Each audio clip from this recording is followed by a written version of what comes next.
এই সন্তান আসে। আল্লাহ পাক বলেন বিবাহের পরে ইয়াহুবু লিমান ইয়াশাউ ইনাসা ওয়া ইয়াহাবু লিমান ইয়াশাউ যুকুর। আল্লাহ পাক কাউকে পুরুষ বেটা ছেলে দেন, কাউকে মেয়ে দেন। আবু ইসাব বিজন সুবহানাহু ওয়া ইনাসা, কাউকে মেয়ে এবং ছেলে উভয় সন্তান দান করেন। আর ওয়াইদা বুশরা, আর যখন মানুষকে খবর দেওয়া হয় যে তোমাদের একটা কন্যা সন্তান হয়েছে, তখন তার রাগে মুখগুলো কালো হয়ে যায়।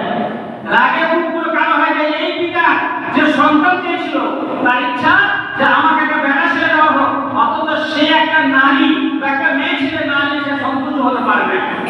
সে নিজে যখন যুবক হয় তখন সে উদ্গ্রীব ছিল একটা মহিলার জন্য, একটা মেয়ে ছেলের জন্য সে উদ্গ্রীব ছিল। কিন্তু তার এখানে যখন একটা কন্যা সন্তান আসে তখন সে একবার ব্যতিব্যস্ত, আর দিতে চাইছে না, নারাজ। একটা যদি হয়ে যায়, দুটো যদি হয়ে যায়, তখন আমরা অপারেশন করে দিই, লাইগেশন করে দিই, আর সন্তান চাই না। কারণ তখন মনে করি যে এটাই যথেষ্ট। অথচ আল্লাহ বলছেন ওয়ালা তাকুলু আওলাদাকুম খাশিয়াতাল্লাহ নাহনু নারযুকুহুম ওয়া ইয়্যাকুম। খবরদার তোমরা তোমাদের সন্তানগুলোকে হত্যা করো না, কারণ তাদেরকে খাশিয়াতাল্লাহ, গরিব হয়ে যাবে ভয়ে, গরিব হয়ে যাবে ভয়ে ভয়ে তোমরা খবরদার সন্তান নষ্ট করো না, লাইগেশন করো না, অপারেশন করো না। কারণ আমি তোমাদেরকে বুঝি দিই, আর যাদেরকে হত্যা করছো তাদেরকেও বুঝি দিব আমি। কারণ ওমা মান দাব্বাতা ইল্লা আলাল্লাহি রিজকুহা ওয়া ইয়ালামু মুস্তাকাররাহা ওয়া মুস্তাওদারাহা। এমন কোন সৃষ্টি যে পৃথিবীতে নাই যাকে আল্লাহ পাক রুজি দেন নাই।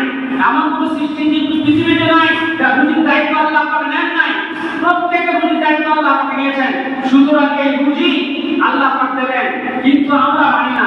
আর আগেকার আইয়াম জাহিলিয়াত যখন ছিল, আল্লাহ রাসূলের আমলে বা তার আগে মানুষ ব্রিটিশের হাতে জীবন্ত খবর দিয়ে দিত। আল্লাহ পাক কোরআন শরীফে বলেছেন ওয়াইজা মামুতু সুইলা বিআইদি যামিন কুতিলা। তোমাদেরকে জিজ্ঞেস করা হবে কিয়ামত দিনে ওই বাচ্চাগুলোকে যারা হত্যা করেছে, ওই বাচ্চাগুলোকে